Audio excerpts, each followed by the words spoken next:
Assalamualaikum warahmatullahi wabarakatuh dan shalom. Pada video kali ini saya akan mengerjakan tugas pertama dari mata kuliah Digitalisasi Perdagangan dan Keuangan Internasional. Sebelumnya itu, perkenalkan, nama saya Desi Datu Tasik dengan NIM 22579.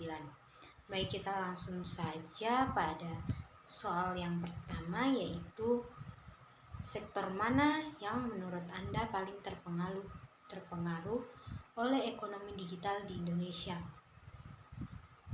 Menurut saya, sektor yang paling terpengaruh oleh ekonomi digital di Indonesia adalah sektor keuangan dan perbankan.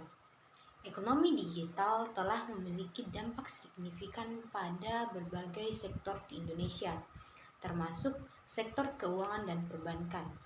Dengan munculnya teknologi baru seperti pembayaran digital, investasi digital, dan layanan keuangan berbasis mobile, sektor keuangan dan perbankan telah mengalami transformasi yang signifikan. Perusahaan-perusahaan di sektor ini telah mengadopsi teknologi digital untuk meningkatkan layanan mereka dan mengurangi biaya operasi mereka. Selain itu, munculnya fintech dan perusahaan-perusahaan keuangan digital telah menantang perusahaan-perusahaan tradisional di sektor ini. Oleh karena itu, sektor keuangan dan perbankan di Indonesia telah menjadi salah satu sektor yang paling terpengaruh oleh ekonomi. Nah, berikut beberapa peran utama sektor keuangan di Indonesia. Yang pertama yaitu perbankan. Perbankan memainkan peran kunci dalam menunjang perekonomian di Indonesia. Melalui penyaluran kredit, perbankan membantu meningkatkan investasi dan pertumbuhan ekonomi.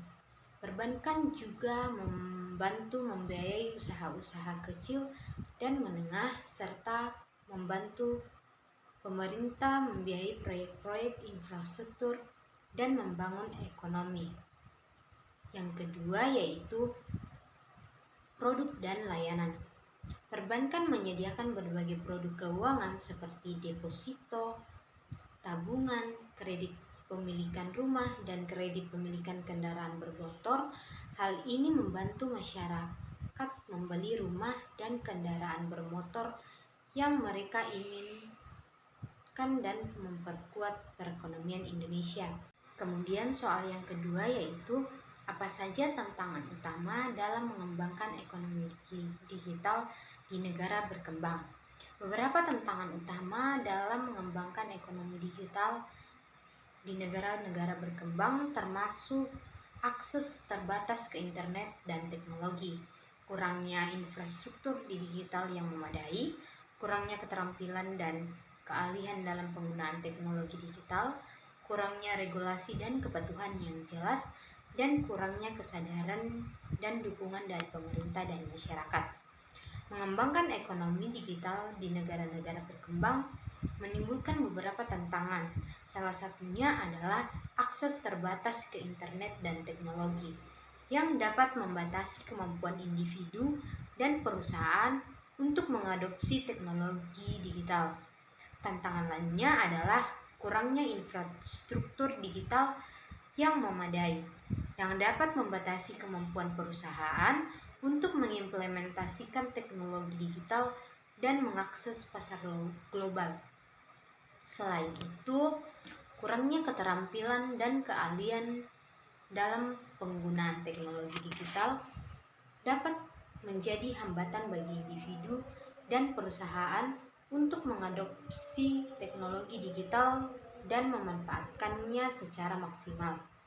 Kurangnya regulasi dan kepatuhan yang jelas juga dapat menjadi tantangan karena kurangnya kerangka kerja yang jelas dapat membuat sulit bagi perusahaan untuk mengimplementasikan teknologi digital dan mengakses pasar global. Akhirnya, kurangnya kesadaran dan dukungan dari pemerintah dan masyarakat juga dapat menjadi tantangan karena kurangnya dukungan dapat membuat sulit bagi perusahaan untuk mengadopsi teknologi digital dan memanfaatkannya secara maksimal. Kemudian soal yang ketiga yaitu bagaimana pemerintah dapat mendorong pertumbuhan ekonomi digital yang inklusif. Pemerintah dapat mendorong pertumbuhan ekonomi digital yang inklusif melalui beberapa langkah strategis. Yang pertama yaitu pembangunan infrastruktur digital. Memperluas akses internet dengan membangun infrastruktur telekomunikasi yang merata, terutama di daerah terpencil dan tertinggal untuk mengurangi kesenjangan digital. Yang kedua yaitu program literasi digital. Meluncurkan program seperti Gerakan Nasional Literasi Digital untuk meningkatkan keterampilan digital masyarakat sehingga mereka dapat memanfaatkan teknologi dan berpartisipasi dalam ekonomi digital. Yang ketiga yaitu dukungan untuk UMKM. Mendorong UMKM dan go online melalui pelatihan dan pendampingan seperti program UKM Level Up dan Digital Entrepreneurship Academy guna meningkatkan daya saing mereka di pasar digital. Yang keempat yaitu regulasi yang mendukung. Mengembangkan kerangka regulasi yang jelas dan mendukung inovasi sehingga menciptakan iklim investasi yang menarik bagi pelaku usaha di sektor digital. Kemudian yang terakhir yaitu kolaborasi lintas sektor. Mendorong kerjasama antara pemerintah, sektor swasta, dan masyarakat untuk menciptakan ekosistem digital yang inklusif dan berkelanjutan. Kemudian soal yang keempat yaitu bagaimana dampak ekonomi digital terhadap pasar tenaga kerja. Dampak ekonomi digital terhadap pasar tenaga kerja sangat signifikan, terutama di negara berkembang seperti Indonesia. Berikut beberapa poinnya. Yang pertama yaitu penciptaan lapangan kerja. Ekonomi digital diprediksi akan menciptakan tambahan 3,7 juta pekerjaan di Indonesia hingga tahun 2025, berkontribusi pada pertumbuhan ekonomi dan produktivitas. Yang kedua yaitu transformasi pekerjaan. Digitalisasi mengubah cara kerja dengan banyak pekerjaan yang beralih ke platform online. Hal ini menciptakan kebutuhan untuk keterampilan baru dan teknologi informasi dan komunikasi. Yang ketiga yaitu peningkatan pendapatan. Setiap 1% peningkatan penetrasi mobile dapat menambah 640 juta PDB dan membuka 10.700.000 lapangan kerja baru. Ini menunjukkan bahwa adopsi teknologi dapat meningkatkan pendapatan secara keseluruhan. Poin yang keempat yaitu tantangan bagi pekerja tradisional. Sementara ekonomi digital menciptakan peluang baru, pekerja di sektor tradisional mungkin menghadapi risiko pengangguran atau perlunya beradaptasi dengan perubahan yang cepat dalam keterampilan yang dibutuhkan. Kemudian poin yang terakhir yaitu percepatan transformasi digital. Pandemi COVID-19 mempercepat adopsi teknologi digital, mendorong lebih banyak bisnis untuk beralih ke model online dan meningkatkan permintaan akan layanan digital. Kemudian soal yang kelima yaitu bagaimana peran pemerintah dalam regulasi ekonomi digital. Pemerintah memainkan peran penting dalam regulasi ekonomi digital karena mereka bertanggung jawab untuk memastikan bahwa ekonomi digital bersifat adil, transparan, dan aman. Beberapa peran pemerintah dalam regulasi ekonomi digital termasuk yang pertama yaitu membuat regulasi dan kepatuhan yang jelas. Pemerintah dapat membuat regulasi dan kepatuhan yang jelas untuk membantu perusahaan mengimplementasikan teknologi digital dan mengakses ke pasar global. Ini dapat membantu memastikan bahwa ekonomi digital bersifat adil dan transparan. Kemudian yang kedua yaitu mempromosikan inklusi digital. Pemerintah dapat mempromosikan inklusi digital dengan mengimplementasikan program yang bertujuan untuk mengurangi kesenjangan digital antara individu dan perusahaan. Ini dapat membantu memastikan bahwa ekonomi digital bersifat inklusif dan mencakup semua orang. Yang ketiga yaitu mempromosikan inovasi dan R&D. Pemerintah dapat mempromosikan inovasi dalam teknologi digital untuk membantu mempromosikan pertumbuhan ekonomi digital yang inklusif. Ini dapat membantu memastikan bahwa ekonomi digital bersifat inovatif dan berkelanjutan.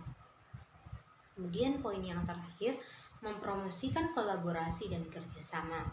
Pemerintah dapat mempromosikan kolaborasi dan kerjasama antara perusahaan, investor, dan pemerintah untuk membantu mempromosikan pertumbuhan ekonomi yang digital.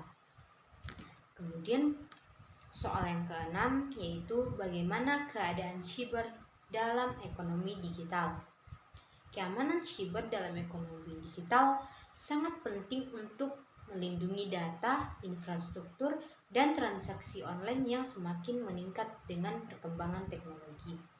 Beberapa elemen utama terkait keamanan siber dalam ekonomi digital antara lain yang pertama yaitu perlindungan data pribadi. Data pribadi konsumen dan pengguna adalah aset berharga di era digital.